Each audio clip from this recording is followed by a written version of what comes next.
हिंदी में यूपीएससी की तैयारी से संबंधित प्रोग्राम्स को देखने के लिए सब्सक्राइब करें स्टडी IQ-IAS हिंदी। नमस्कार, स्टडी IQ-IAS हिंदी चैनल पर आपका स्वागत है। मैं हूं अमृत उपाध्याय और जैसा कि मैंने वायदा किया था आपसे कि 1 लाख सब्सक्रिप्शन होते के साथ मैं आपके लिए एक रिटर्न गिफ्ट प्लान कर रहा हूं। तो उस रिटर्न गिफ्ट की बारी आ गई है और ये रिटर्न गिफ्ट क्या है? एक नया प्रोग्राम है, नक्शे पर भारत। पीछे आप देख रहे होंगे। नक्शे पर भारत प्रोग्राम मैपिंग का प्रोग्राम है, जो कि स्टैटिक मैपिंग का प्रोग्राम है। इंडिया की मैपिंग हम इस पर करेंगे। और अभी तक जो लोग पहली बार देख रहे हैं इस एपिसोड को, उन्हें पता नहीं होगा कि मैप इन न्यूज़ प्रोग्राम हम ऑलरेडी चलाते हैं। बृहस्पतिवार को और रविवार को रात 8 बजे मैप इन न्यूज़ प्रोग्राम आता है। इस प्रोग्राम में हम करंट में जितनी खबरें होती हैं उसके आधार पर मैप के वैसे क्वेश्चंस बनाते हैं जो यूपीएससी के लेवल के हों, यूपीएससी के जिस तरह से क्वेश्चन बनाए जाते हैं वैसे हों और आपकी एक भरपूर समझ और प्रैक्टिस हो सके। अगर आपने अभी तक नहीं देखा है तो उस प्लेलिस्ट को सर्च कर लीजिए एक बार, मैप इन न्यूज़ नाम से आपको मिल जाएगा। इसी कड़ी में हम एक एपिसोड एक नए प्रोग्राम के शुरू कर रहे हैं हर हफ्ते, जिसका नाम है नक्शे पर भारत, यानी इंडिया की मैपिंग करेंगे। हर मंगलवार को रात 8 बजे ये प्रोग्राम लाने की कोशिश करूंगा मैं। इस बार ये बुधवार को आ रहा है, इस बार ये आ जा रहा है, लेकिन हर मंगलवार को रखेंगे। आइए शुरू करते हैं। नक्शे पर भारत में पहला हमारा टॉपिक है हिमालय। देखिए, हिमालय हमारा कुछ इस तरह से दिखता है। हिमालय के इंपॉर्टेंस के बारे में बाद में बात करेंगे। पहले हम बात करेंगे हिमालय के फॉर्मेशन के बारे में। हमारा ये जो पेनिनसुलर पार्ट है, प्रायद्वीपीय पार्ट है, आप जानते हैं कि ये बहुत सालों पहले, बिलियन साल पहले कहां पर था? ये सदर्न हेमिस्फीयर में था, दक्षिणी गोलार्ध में था। और बाद में धीरे धीरे 100 मिलियन साल के पहले धीरे धीरे इसका ड्रिफ्ट होना शुरू हुआ। वहां से टूटकर ये धीरे धीरे ड्रिफ्ट होकर उत्तरी गोलार्ध में पहुंचा है। तो पहली चीज ये समझने की है कि इस पूरे नक्शे में जो सबसे पुराना हिस्सा है वो कौन सा हिस्सा है? वो हिस्सा है प्रायद्वीपीय भारत का। मतलब अगर मैं कहूं कि सबसे पहले क्या बना होगा तो प्रायद्वीपीय भारत बना। फिर ये प्रायद्वीपीय भारत धीरे धीरे ड्रिफ्ट करते करते जाकर यूरेशियन प्लेट से टकराया और दूसरे नंबर पर जो निर्माण हुआ वो निर्माण हुआ हिमालय का। ठीक है। और फिर तीसरी जो संरचना हमें मिलती है वो स्थलाकृति में, वो है गंगा का मैदान। तो पहले नंबर पर प्रायद्वीपीय भारत, दूसरे नंबर पर हिमालय का निर्माण हुआ और फिर निर्माण हुआ गंगा के मैदान का। यहां हम थोड़ा सा ज्योग्राफी में जाएंगे। मैप इन न्यूज़ में हम ज्योग्राफी में ज्यादा नहीं जाते, लेकिन थोड़ा इसमें ज्योग्राफी को इसलिए समझना जरूरी है क्योंकि हिमालय का निर्माण समझना होगा। अगर सिर्फ मार्क करके छोड़ देंगे तो फिर चीजें ज्यादा दिन तक आपके दिमाग में नहीं रहेंगी। हिमालय के निर्माण की अगर बात करें, उत्पत्ति की बात करें, तो पहला सिद्धांत जो आता है वो है भूसन्नति का सिद्धांत। हालांकि ये सिद्धांत बहुत कारगर साबित नहीं हुआ क्योंकि इसने वैज्ञानिक रूप से चीजों की व्याख्या नहीं की, लेकिन फिर भी समझ लेते हैं क्या हुआ। सबसे पहले एक सुपर कॉन्टिनेंट हुआ करता था और उसके आसपास एक महासागरीय पूरा इलाका था। मतलब आज हम जैसा देख रहे हैं वैसा नहीं था। तो सुपर कॉन्टिनेंट को हम कहते थे पेंजिया। बाद में धीरे धीरे पेंजिया में टूट हुई, अलग अलग प्लेट्स टूटे और ये टूट होने के साथ साथ बीच में महासागरों का निर्माण हुआ। पहले चारों तरफ महासागर थे जिसको पेंथालासा बोलते थे, लेकिन अब ये जैसे आप देख रहे हैं यहां गोंडवाना प्लेट है, टेथिस बीच में बन गया, टेथिस सागर। और टेथिस सागर के उत्तर के इलाके को हम कहने लगे अंगारा लैंड या लॉरेंसिया, और दक्षिण में बना गोंडवाना। ठीक है। तो हमारा जो पेनिनसुलर पार्ट है, पेनिनसुलर जो हिस्सा है जो बाद में आकर उत्तरी गोलार्ध में टकराया, यहां पर ये बेसिकली गोंडवाना लैंड का पार्ट था। आप देखिए इस तस्वीर में ये धीरे धीरे धीरे धीरे नॉर्थवर्ड जाते जाते जाते यहां लिखा है फ्यूचर हिमालयाज, मतलब उत्तरी गोलार्ध में इस पोजीशन पर आकर ये सेट हो गया और इसमें कई साल लगे, मिलियन साल लगे। ठीक है। तो सिद्धांत क्या कहता है? पहला भूसन्नति का सिद्धांत कि पेंजिया का विभाजन हो गया। टेथिस के उत्तर में अंगारा लैंड और दक्षिण में गोंडवाना लैंड हुआ। उसके बाद यह कहता है कि उत्तर और दक्षिण से जो अवसाद अपर्दन हुए वो बहकर टेथिस की भूसन्नति में इकट्ठा हो गए। ठीक है। मतलब क्या हुआ कि इधर से भी अवसाद आ रहे हैं और इधर से भी अवसाद आ रहे हैं। ये सेडिमेंट्स कहां जाकर इकट्ठा हुए? टेथिस के भूसन्नति में, और ये पूरा सेडिमेंट से भर गया। इन सेडिमेंट्स के भरने से तलहटी नीचे धंसती गई और धीरे धीरे जो इसके अवसाद हैं ये ऊपर उठते गए। और ये कहता है कि सागरों के अवसाद में जो उत्थान हुआ उसी से महान हिमालय, लघु हिमालय और शिवालिक का निर्माण हुआ। काल दिया हुआ है महान हिमालय इयोसीन में, लघु हिमालय मायोसीन में और पूर्व प्लायोसीन में शिवालिक हिमालय का निर्माण हुआ। लेकिन इस सिद्धांत के अपने कई सारे लिमिटेशन हैं, ये बहुत कुछ चीजें बिल्कुल नहीं बताता। तो इसलिए जो सबसे ऑथेंटिक थियरी है इसमें वो है प्लेट टेक्टोनिक थियरी। और प्लेट टेक्टोनिक थियरी ही अभी हमको पढ़ना है कि कैसे हिमालय का निर्माण हुआ। तो यूरेशियाई प्लेट, ठीक है, और गोंडवाना प्लेट मतलब भारतीय जो प्रायद्वीपीय प्लेट है, इनमें टक्कर हुआ। भारतीय प्लेट यूरेशियाई प्लेट के नीचे सबडक्ट हुई, अवक्षेपित हुई। सबडक्शन किसका होता है वो हम अभी देखेंगे कि क्यों सबडक्ट हुई, ठीक है। और हिमालय उत्थान के पहले चरण में ट्रांस हिमालय की उत्पत्ति हुई। लेकिन हम इसको समझेंगे कि ये हुआ कैसे। देखिए, इंडिया जैसा हम देख रहे हैं ये पेनिनसुलर धीरे धीरे ड्रिफ्ट कर रहा है और ये प्रवाहित होकर कहां आ रहा है, इस तरफ आ रहा है। देखिए कैसे, ये इक्वेटर है, इक्वेटर से ये जो इंडियन पेनिनसुला है ये दो तरह से मूव कर रहा है। पहला इसका मूवमेंट है नॉर्थवर्ड और दूसरा मूवमेंट है एंटी क्लॉकवाइज, ठीक है। मतलब ये हुआ कि ये तिरछे ऐसे जा रहा है और धीरे धीरे सीधा भी हो रहा है, ठीक है। लेकिन जब यहां आकर ये टकराया तो सबसे पहले इसका ये हिस्सा टकराया यूरेशियन प्लेट से, ठीक। जैसे अगर मैं कहूं ये यूरेशियन प्लेट है,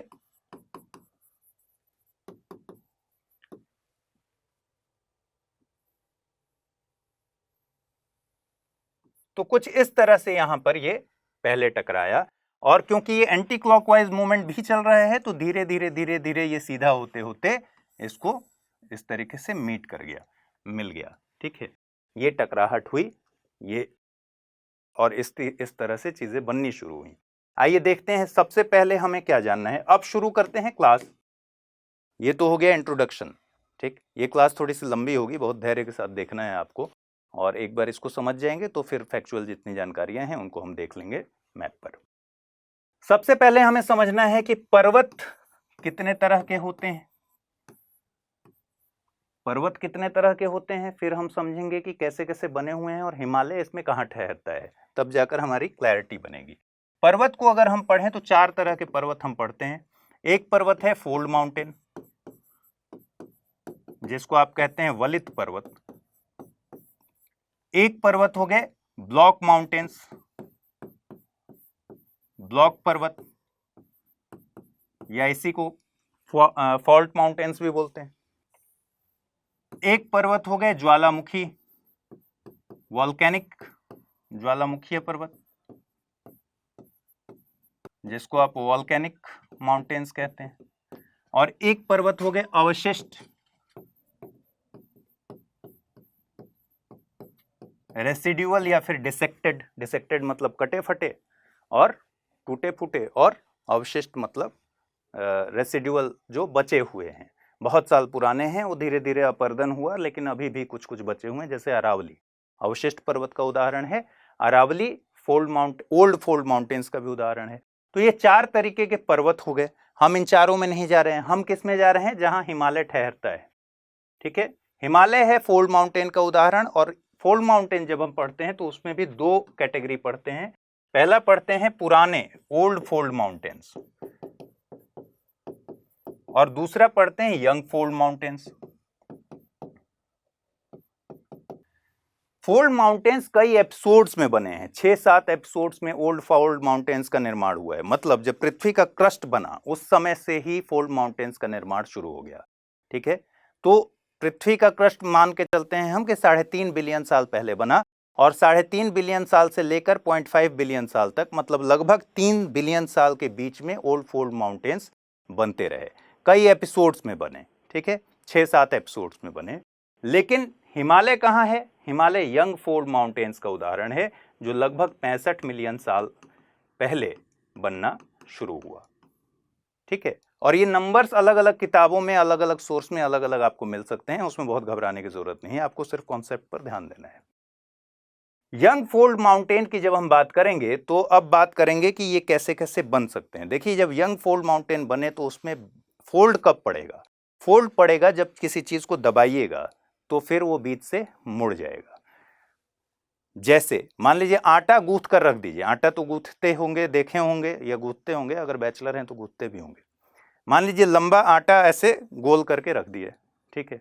अब इसको दोनों तरफ से दबाइए, जब दोनों तरफ से दबाएंगे तो इसकी लंबाई सिमटेगी इधर, ठीक है। लेकिन जब दोनों तरफ से दबा देंगे क्या होगा? बीच में फोल्ड बन जाएगा। इसी तरीके से फोल्ड माउंटेन्स, बहुत लेमन उदाहरण है लेकिन समझने के लिए अच्छा है कि मान लीजिए आटा को हमने गूंथ के इधर से दबाया तो आटा अब क्या हुआ? इस तरह का हो गया, ठीक है। तो ये फोल्ड पड़ गया इसमें। अब एक बात बहुत स्पष्ट है कि फोल्ड माउंटेन जब भी बनेगा, किससे बनेगा? कन्वर्जेंस के थ्रू बनेगा, अभिसरण के थ्रू बनेगा, मतलब दोनों तरफ से उसमें फोर्स लगेगा। अब ये अभिसरण कितने तरीके के हो सकते हैं? यानी फोल्ड माउंटेन्स की अगर बात करें पॉसिबिलिटी की, आपको पता है दो तरह के प्लेट होते हैं। कौन कौन? महासागरीय प्लेट और महाद्वीपीय प्लेट, ओशियनिक और कॉन्टिनेंटल प्लेट। तो कितने तरह से टकराव हो सकता है इसको समझिए। पहला टकराव हो सकता है ओशियनिक प्लेट के बीच, दूसरा टकराव हो सकता है ओशियनिक कॉन्टिनेंटल प्लेट के बीच, और तीसरी एक पॉसिबिलिटी हो सकती है कॉन्टिनेंटल प्लेट के बीच। और हिमालय बना है कॉन्टिनेंटल प्लेट के बीच टकराव से, मतलब यूरेशियाई प्लेट और इंडो ऑस्ट्रेलियन प्लेट के बीच टकराव से बना है, अभिसरण से बना है। कन्वर्जेंस इसके लिए सही वो है। लेकिन जब हम कॉन्टिनेंटल प्लेट के बीच टकराव को देखते हैं तो इसमें दो फेजेज आते हैं।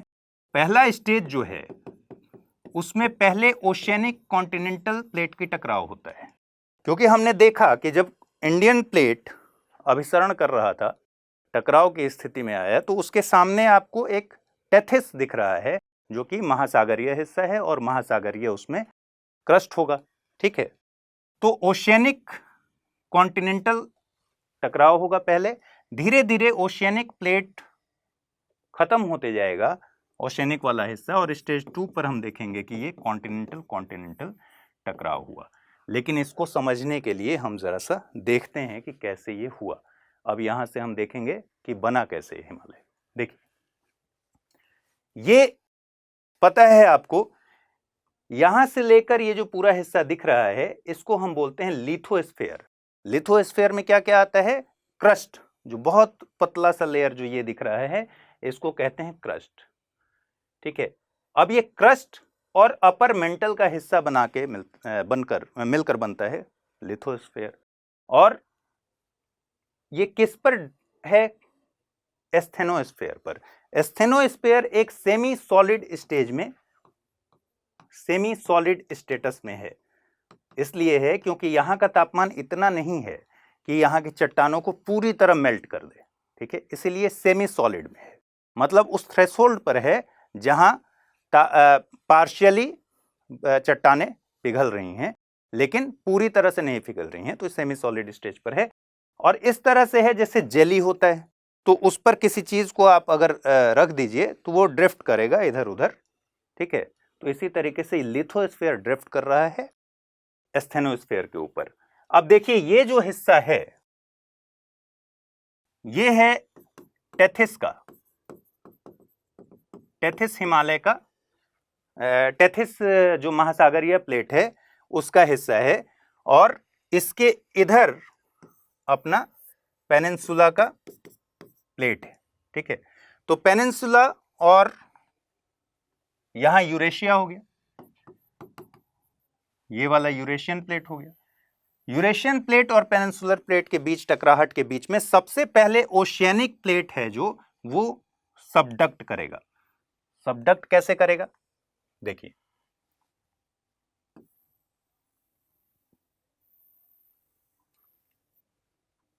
मान लीजिए ये है प्रायद्वीपीय प्लेट, ठीक है। इस प्रायद्वीपीय प्लेट में जो आगे का हिस्सा है ये क्या है? टेथिस का, मतलब ये महासागरीय क्रस्ट है और ये कॉन्टिनेंटल है। यहां पर जो प्लेट है ये प्लेट है यूरेशिया का, जो कि पूरी तरह से कॉन्टिनेंटल प्लेट है। तो मैंने कहा कि दो स्टेज में कॉन्टिनेंटल प्लेट्स की टकराव होंगे। ये कॉन्टिनेंटल प्लेट फाइनली इससे टकराएगा, लेकिन बीच में ये जो ओशियनिक प्लेट है पहले टक्कर इसकी होगी, और ये टक्कर होने के बाद जिसकी डेंसिटी ज्यादा होती है, क्योंकि महासागरीय प्लेट बेसाल्ट चट्टानों से बने हुए हैं, इसकी डेंसिटी ज्यादा है स्टेनोस्फीयर की तुलना में, इसकी डेंसिटी ज्यादा है कॉन्टिनेंटल प्लेट की भी तुलना में, इसलिए ये अवक्षेपित हो जाएगा, सबडक्ट हो जाएगा नीचे की तरफ, ठीक है, स्टेनोस्फीयर की तरफ। जब ये सबडक्शन होगा तो जैसा देख रहे हैं यहां पानी है, ये वाटर रिच है, पानी से बहुत ज्यादा फूला हुआ है। जब ये जाएगा स्टेनोस्फीयर में तो यहां से पानी रिलीज करना शुरू कर देगा, क्योंकि वहां बहुत ज्यादा टेम्परेचर है तो पानी इसका रिलीज होने लगेगा। जब ये पानी रिलीज होगा तो यहां आसपास के जो चट्टान हैं इनके मेल्टिंग पॉइंट को कम कर देगा। मतलब जो पहले मेल्टिंग पॉइंट को कम करने का मतलब क्या हुआ, अगर किसी चीज को गलाने के लिए 100 डिग्री सेल्सियस की जरूरत थी पहले, तो अब वो पानी रिलीज होने की वजह से उसको अब 80 डिग्री सेल्सियस में ही वो गल जाएगा, ठीक है। तो यहां जब चट्टानें जो आसपास की हैं इनका मेल्टिंग पॉइंट कम होगा, ये मैग्मा में बदलने लगेंगी, तो पार्शियल तरीके से, आंशिक तरीके से मैग्मा का निर्माण होने लगेगा, और मैग्मा जैसे ही बनेगा ये ऊपर की तरफ निकलना शुरू होगा। जब ये निकलना शुरू होगा तो यहां फाइनली वोल्केनिक आर्क के रूप में, ज्वालामुखीय आर्क के रूप में पर्वतों का निर्माण होगा। और जब हिमालय के अगर हिसाब से बात करें तो इसी तरीके से निर्माण हुआ है। ये निर्माण जो है वो बेसिकली इसी को बोलते हैं हम ट्रांस हिमालय। तो पहला निर्माण हो गया ट्रांस हिमालय। ट्रांस हिमालय का निर्माण हुआ ओशियनिक प्लेट के सबडक्शन के साथ। अब जब सबडक्शन हुआ तो इसमें कई तरह की चीजें काम कर रही हैं। सबसे बड़ा तो काम कर रहा है ग्रेविटेशनल फोर्स, इसको खींच रहा है नीचे की तरफ इस पूरे प्लेट को। और अगर कोर ज्योग्राफी में जाएं तो कन्वेंशनल जो फोर्सेस हैं, तरंगे हैं, ठीक है, संवहनीय तरंगे, ये भी इस प्लेट को मूवमेंट देती हैं, ठीक है।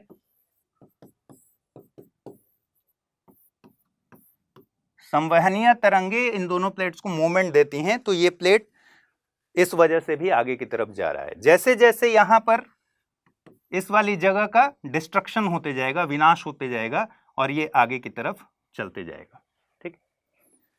तो ट्रांस हिमालय इस तरीके से बना है।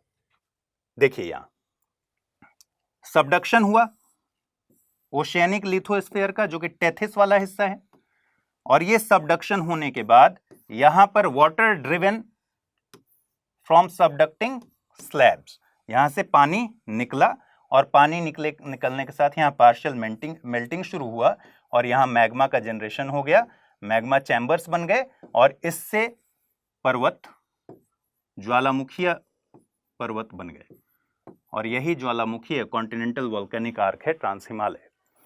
तो एक बात बहुत स्पष्ट हो गई। लेकिन एक समय ऐसा आएगा, ये जब धीरे धीरे धीरे धीरे धीरे धीरे आगे बढ़ रहा है, तो यहां ओशियन है तो सेडिमेंट्स भी होंगे। नदियां कहां जाकर गिरती हैं? नदियां समुद्र में जाकर गिरती हैं, ओशियन में जाकर गिरती हैं। तो फाइनली सारे सेडिमेंट्स कहां जमा हो रहे हैं? कॉन्टिनेंट पार्ट से भी ये सारे नदियां काट काट के ले आ रही हैं, तो सेडिमेंट्स कहां आ रहे हैं? इसी में आ रहे हैं। तो सेडिमेंट्स ये जो जमा हैं, क्या ये भी सबडक्ट करेंगे? ये सबडक्ट नहीं करेंगे। क्यों नहीं करेंगे? ये बहुत हल्के हैं, ये नहीं जा सकते प्लेट के साथ। सिर्फ प्लेट का सबडक्शन हो रहा है, और ये जो सेडिमेंट्स हैं ये यहां जाकर इकट्ठा हो रहे हैं, ठीक है। जब प्लेट आगे मूव कर रहा है तो अब ये सेडिमेंट्स भी बेसिकली क्या होंगे? एक जगह इकट्ठे होते जा रहे हैं, सिकुड़ते जा रहे हैं। धीरे धीरे धीरे धीरे ये स्थिति आएगी कि जो ओशियनिक क्रस्ट है, मतलब ये वाला जो हिस्सा है ओशियन वाला, ये धीरे धीरे धीरे धीरे समय के साथ यहां आ गया, और अब इसके पीछे बचा अपना पेनिनसुलर प्रायद्वीपीय जो कि कॉन्टिनेंटल है पूरी तरीके से। स्टेज 2 है। स्टेज 2 का मतलब हो गया कॉन्टिनेंट कॉन्टिनेंट का टकराव होगा।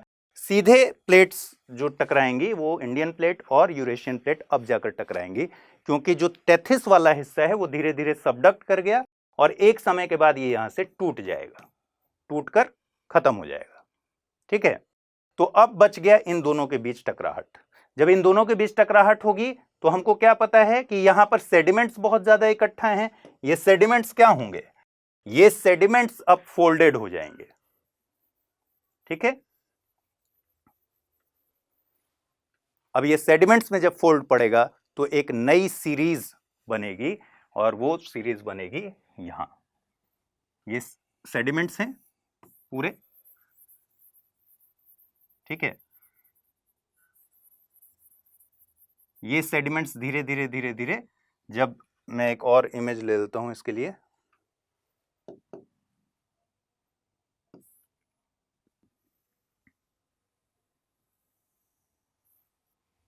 ये हो गया प्रायद्वीपीय प्लेट, इंडियन प्लेट, ये हो गया यूरेशियन प्लेट। यहां से जैसा कि मैंने बताया ये हिस्सा अब सबडक्ट होकर जो टेथिस वाला हिस्सा है प्लेट का, यानी ओशियनिक जो प्लेट है, वो टूट गया, खत्म हो गया। यहां पर ऑलरेडी आपका फॉर्मेशन हो चुका है ट्रांस हिमालय का, जैसा हमने देखा मैग्मा से। और सेडिमेंट्स कहां पर इकट्ठा हैं, सेडिमेंट्स सारे इकट्ठा हैं इनके बीच में। धीरे धीरे सेडिमेंट्स को लेकर इनके बीच में इसमें फोल्ड पड़ गया, मतलब फोल्ड पड़ा तो ये भी पहाड़ की तरह हो गए। ठीक है, अब ये जब पहाड़ की तरह हो गए तो हिमालय के संदर्भ में जब देखेंगे तो इसको हम बोलते हैं टेथिस हिमालय। इंग्लिश में कहें तो टेथियन हिमालय। और ये क्या है, ट्रांस हिमालय। ठीक है, ट्रांस हिमालय का उदाहरण दें तो काराकोरम रेंज आप जानते हैं और लद्दाख रेंज जानते हैं। ये किस में है, ट्रांस हिमालय का पार्ट है। टेथिस हिमालय का सबसे अच्छा उदाहरण क्या है, जास्कर।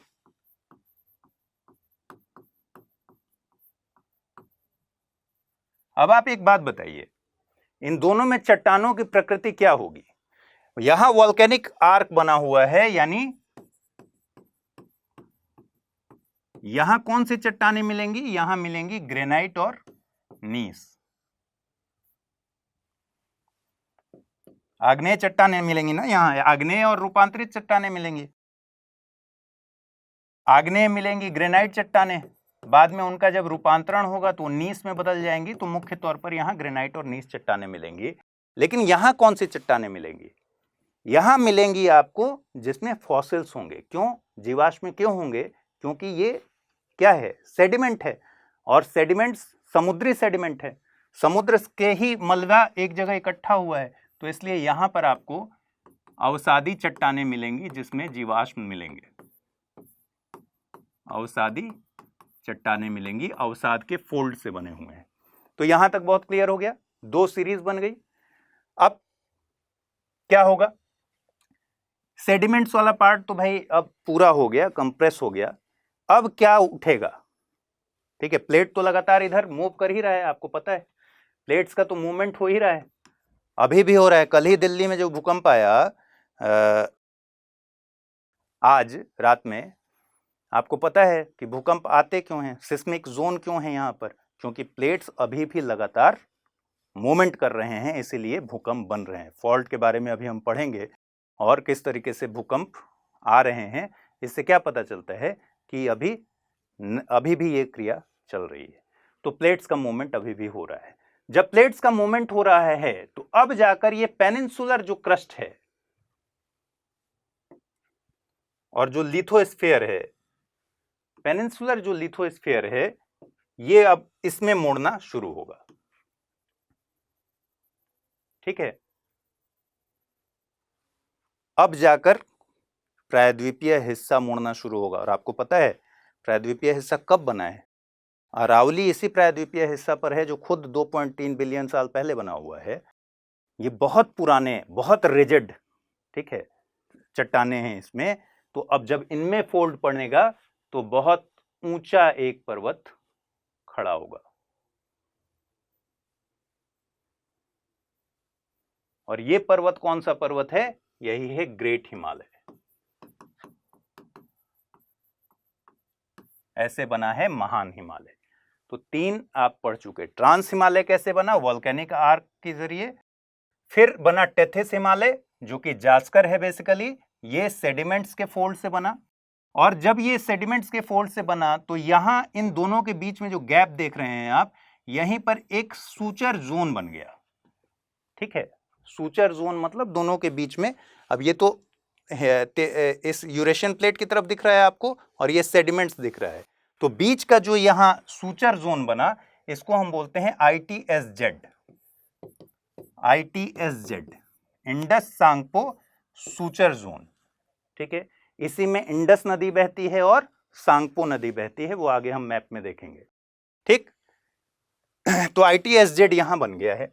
अब ये ग्रेट हिमालय जब बना तो ग्रेट हिमालय और टेथिस हिमालय बहुत आसपास ही हैं, ठीक है। इसमें आपको ऐसा कोई गैप नहीं दिखेगा कि इसमें नदियों का कोई फ्लो हो रहा है, ऐसा नहीं दिखेगा। यहां पर कालांतर में क्या हुआ?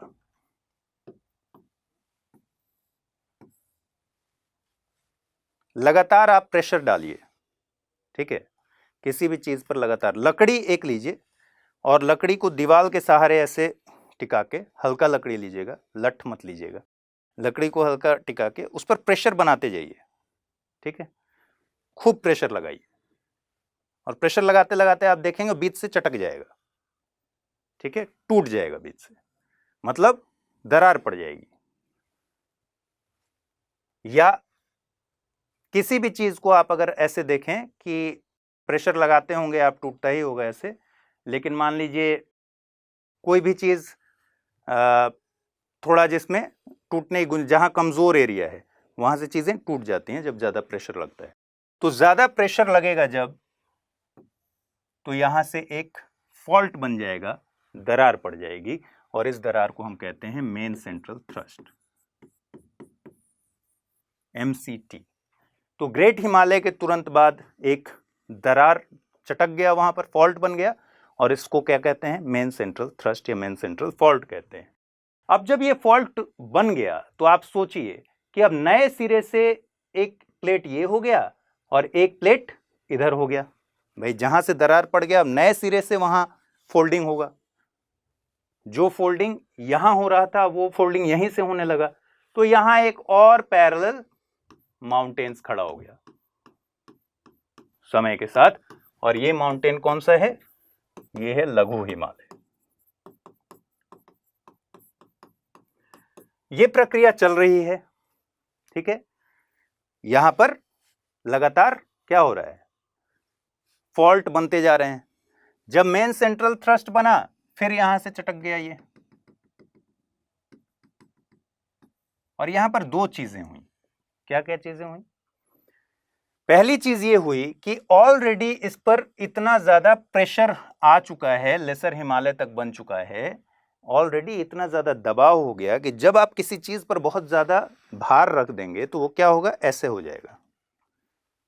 जैसे मान लीजिए ये है, ठीक है, इस पर बीच में बहुत ज्यादा प्रेशर डाल दीजिए। जब ये प्रेशर डाल देंगे तो इसका शेप कैसा हो जाएगा? बीच में गहरा हो जाएगा। बात समझ में आ रही है? या हथेली पर देख लीजिए, आपकी हथेली है, हथेली को ऐसा स्ट्रेट रखिए सीधा, इसमें बीच में बहुत ज़्यादा दबाइए, तो क्या हो रहा है? जब बीच में ऐसे दबाएंगे तो इसका शेप कुछ ऐसा हो जाएगा, गहरा हो जाएगा, ठीक है। तो ऐसा ही हुआ यहाँ पर जब बहुत ज़्यादा भाई पहाड़ बन चुके ना, इतने सारे श्रृंखलाएं बन चुकी, तो ये तलहटी जो है ये इस तरह से हो गई, ठीक है।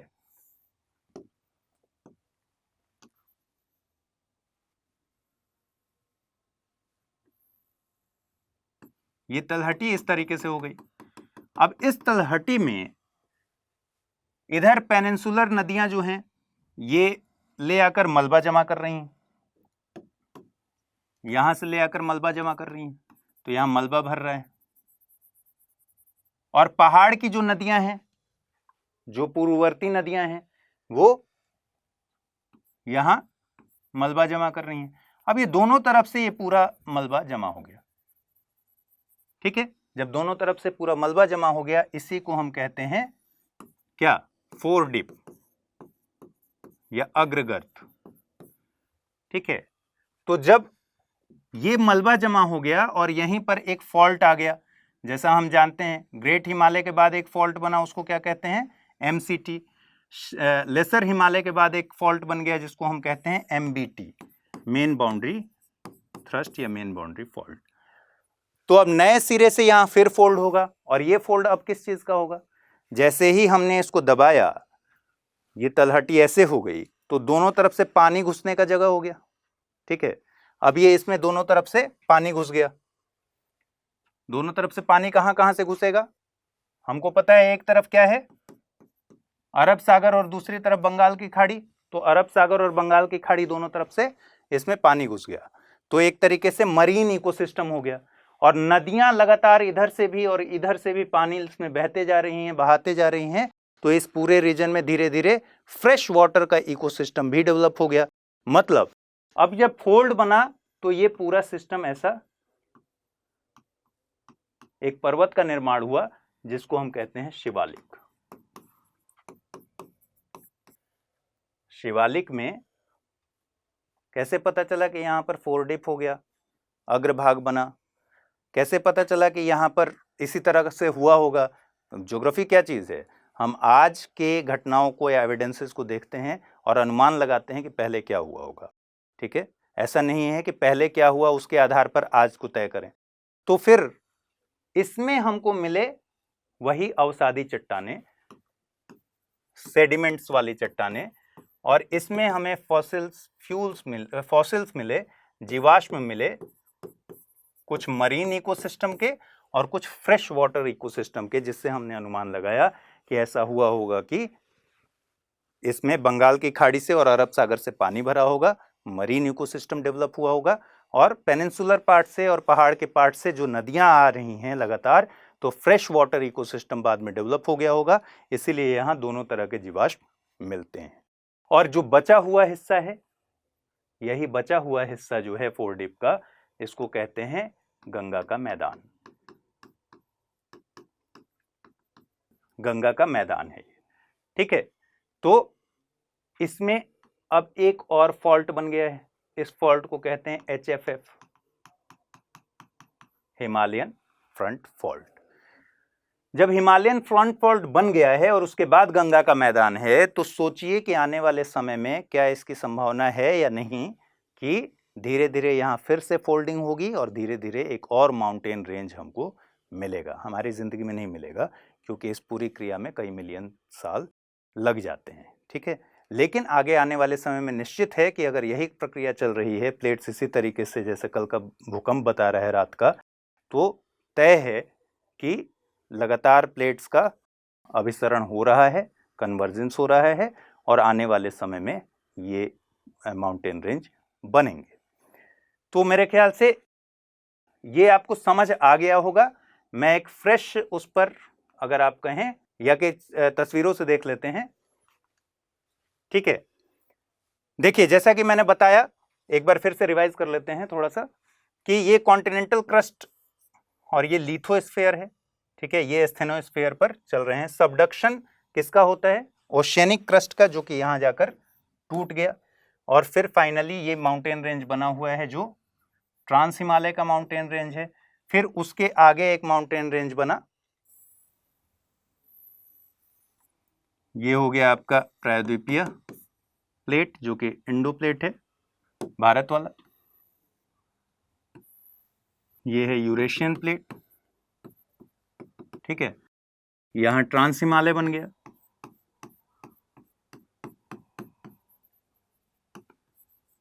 ये एक्रिशनरी वेज है। सेडिमेंट्स, जो टेथिस के सेडिमेंट्स थे वो इकट्ठा होके जब बने, ये है टेथियन हिमालय या टेथिस हिमालय। उदाहरण मैंने आपको बता दिया है, जास्कर बेसिकली टेथिस हिमालय, इनके बीच में है सूचर जोन, जिसको ITSZ बोलते हैं। तो ITSZ बेसिकली ट्रांस हिमालय और जास्कर के बीच में है, या टेथिस हिमालय के बीच में है। यहां एक बात ध्यान रखिएगा, आप जब किताबों में पढ़ते हैं तो ये जो टेथिस हिमालय है ये बिल्कुल ग्रेट हिमालय से लगा हुआ है।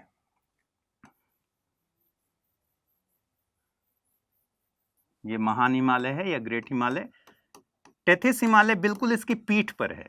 तो कई बार किताबों में आप देखेंगे ITSZ किसके किसके बीच लिखा होगा, ITSZ लिखा होगा ट्रांस हिमालय और ग्रेट हिमालय के बीच में। उससे चिंता नहीं करनी है। फॉर्मेशन टेथिस हिमालय भी आ जाए तो ठीक है और ग्रेट हिमालय भी आ जाए तो ठीक है। फिर ग्रेट हिमालय बनने के बाद एक फॉल्ट पड़ा, चटक गया यहां से, इसको क्या कहते हैं, मेन सेंट्रल थ्रस्ट। और ग्रेट हिमालय कैसे बना, सेडिमेंट्स के उठने से टेथिस हिमालय बना। उसके बाद जो इसका क्रस्ट है, प्रायद्वीप का असली क्रस्ट है, वो फोल्ड होना शुरू हुआ और वो बहुत रिजिड था, बहुत ऊंचा उठा, ये है महान हिमालय बना। उसके बाद फॉल्ट पड़ा और फॉल्ट के बाद फिर नए सिरे से जब इसमें फोल्ड पड़ा तो लेसर हिमालय बन गया, लघु हिमालय। जब लघु हिमालय बन गया तो नीचे यहां फोरडिप बना, बहुत ज्यादा भार की वजह से फोरडिप बना और यहां सेडिमेंट्स जमा हो गए। ठीक है, इस सेडिमेंट्स में मैंने जैसा बताया कि मरीन इकोसिस्टम भी था और नदियों के द्वारा लाया गया भी इकोसिस्टम था। तो फिर यहाँ पर अवसादी जो चट्टान मिलते हैं उसमें फॉसिल्स मिलते हैं, जीवाश्म मिलते हैं, किसके किसके, मरीन इकोसिस्टम के भी और फ्रेश वाटर इकोसिस्टम के भी। और यहाँ एक और फॉल्ट आ गया, चटकन आ गई, इसको MBT बोलते हैं, मेन बाउंड्री फॉल्ट या थ्रस्ट। इस सेडिमेंट में जब उत्थान हुआ तो शिवालिक बना, जो कि काफी छोटा है। ठीक है, और इसमें हमें वो चट्टानें मिल जाती हैं जिसमें फॉसिल्स हैं, तो शिवालिक बन गया। शिवालिक के बाद एक और फॉल्ट पड़ा है जिसका नाम क्या है, HFF है, हिमालयन फ्रंट फॉल्ट। और HFF के बाद ये जो हिस्सा दिख रहा है ये गंगा का मैदान है। ठीक है, अब ये सब आपको मैं PDF में दे दूंगा समझने के लिए। इसमें ईयर्स में आपको बहुत कंफ्यूज नहीं होना है, वो हम आगे बात करेंगे। प्लेट्स किस तरीके से टकराए, ये यूरेशिया का प्लेट है, ठीक है, ये इंडियन प्लेट है, बीच में सेडिमेंट्स थे और धीरे धीरे सबडक्शन हुआ। ठीक है, और हिमालयाज की उत्पत्ति इस तरीके से हुई। देखिए इस तस्वीर में ये दिख रहा है, ये फॉल्ट्स हैं, चटक गए, यहां से दरार पड़ गई। ठीक है, तो यूरेशियन प्लेट में इस तरह ट्रांस हिमालय पहले बन गया, उसके बाद फिर ग्रेट हिमालय, फिर लेसर हिमालय, शिवालिक, और फॉल्ट बनते गए। इसको अगर मैं कहूं HFF है, ठीक है, इसको कहूं MBT है, MCT है, और एक सूचर जोन बना हुआ है। अब हम जब देखेंगे इस पूरे नक्शे को तो हमको दिखता है ये काराकोरम रेंज है, ठीक, और ये लद्दाख है। अब इसी के बीच में आपको यहां दिखता है कि इंडस नदी यहां से बह रही है।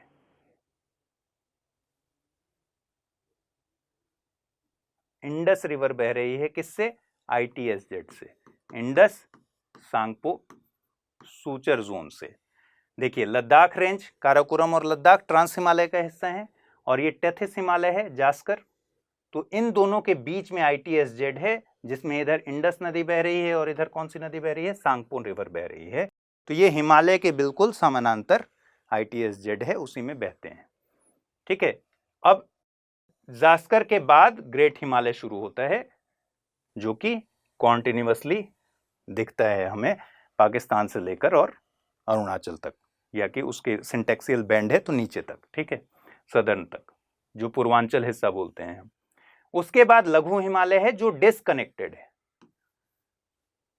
ठीक है, कॉन्टिन्यूअस नहीं है, डिसकॉन्टिन्यूअस है, ठीक है, लगातार नहीं है। और फिर शिवालिक आ जाता है।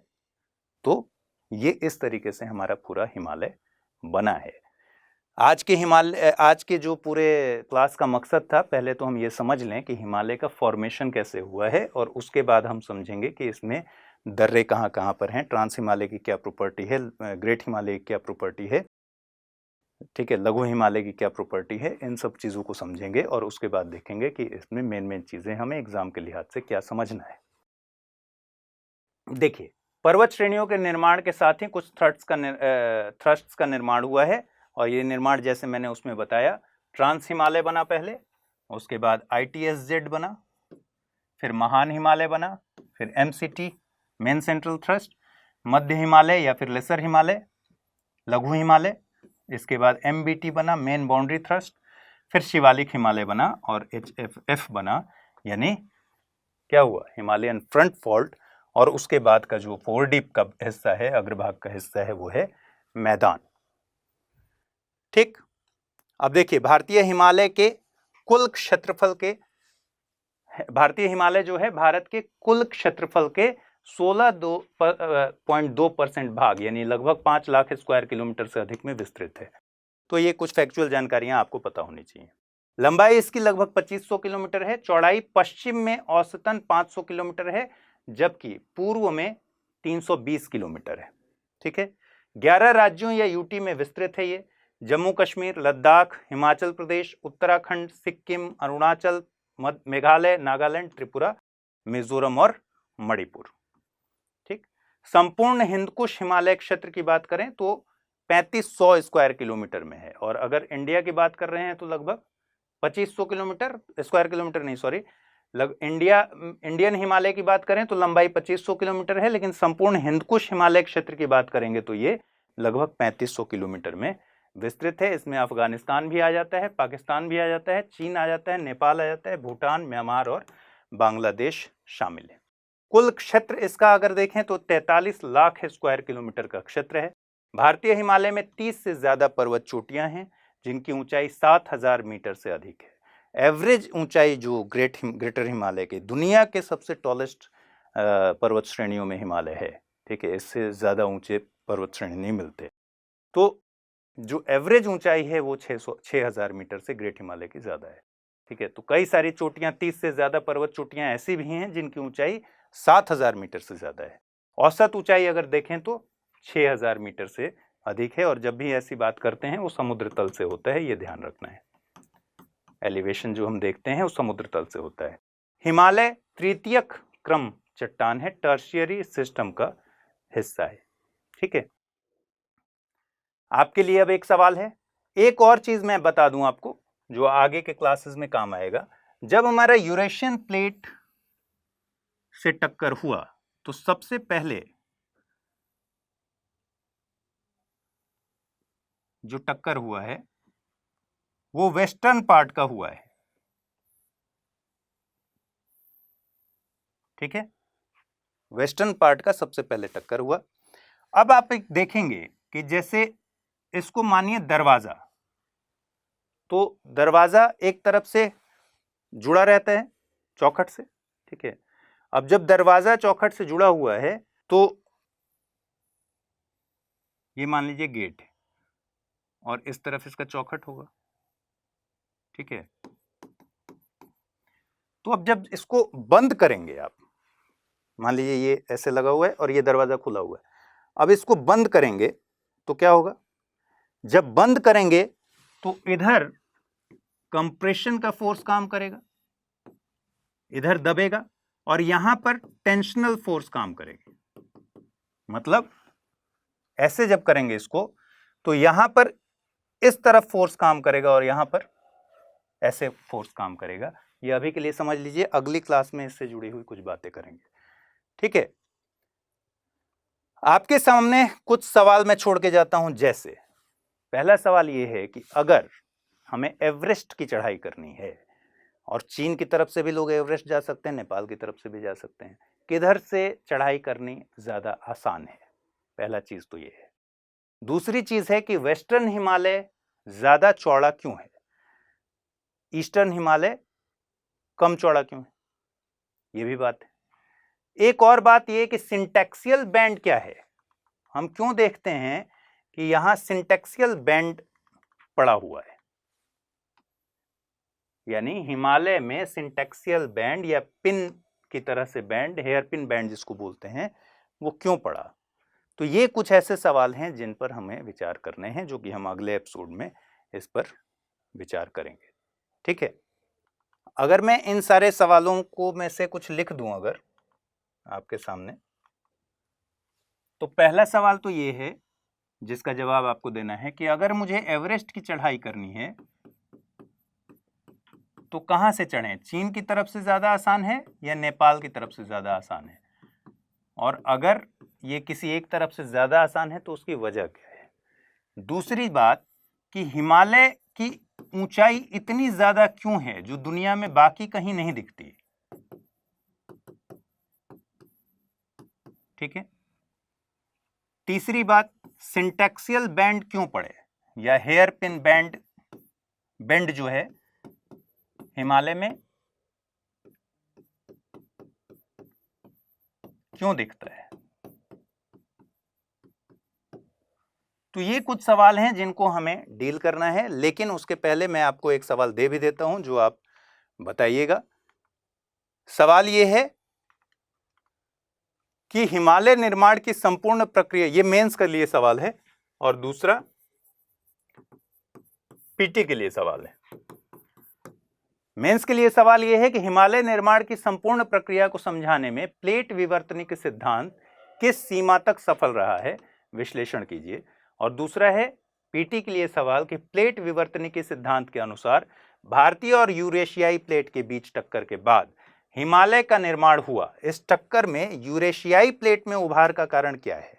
भारतीय प्लेट के सापेक्ष यूरेशियाई प्लेट का घनत्व अधिक है, भारतीय प्लेट के सापेक्ष यूरेशियाई प्लेट का घनत्व कम है, भारतीय प्लेट की दिशा उत्तर पश्चिम थी, या फिर उपर्युक्त में से कोई नहीं। इसका सवाल का जवाब, जो पीटी वाला सवाल का जवाब है, ये तो आप कमेंट बॉक्स में डाल दीजिएगा और इसको आप घर पर प्रैक्टिस कीजिएगा। तो मुझे उम्मीद है कि इस एपिसोड से आपको ज़रूर फ़ायदा होगा। अपने दोस्तों के साथ ज़रूर इस प्रोग्राम को शेयर कीजिए, क्योंकि ये बहुत फ़ायदेमंद सीरीज़ होगी। धीरे धीरे हम पूरे भारत को इसी तरह से कवर करते जाएंगे। हफ्ते में एक दिन नक्शे पर भारत मंगलवार को रात 8 बजे लाने की भरपूर कोशिश होगी। अपना ख्याल रखिए, ठीक से पढ़ाई कीजिए। मेरा ये उपहार आपको कैसा लगा? स्टडी IQIS हिंदी चैनल पर वायदे के मुताबिक जो आपको उपहार दिया गया है, गिफ्ट नंबर 1 है ये। गिफ्ट नंबर 2 आने वाला है रात 8 बजे के स्लॉट पर। मैं लगातार अब आपसे शायद मिलूं, जैसे 9 बजे मैं लगातार आपसे मिलता हूं न्यूज एट 9 प्रोग्राम में, उसी तरह रात 8 बजे मंगलवार को नक्शे पर भारत, बृहस्पतिवार और रविवार को मैप इन न्यूज़ के साथ मैं मिलूंगा। लेकिन रात 8 बजे 3-4 दिन और जो खाली हैं उसमें क्या लेकर आने वाला हूं, वो होगा शायद उपहार नंबर 2, गिफ्ट नंबर 2। उसके लिए इंतज़ार कीजिए। अनुमान लगा सकते हैं तो अनुमान लगाइए। बाकी बताइए ये गिफ्ट कैसा लगा? अपनी तैयारी ठीक से कीजिए। नमस्कार।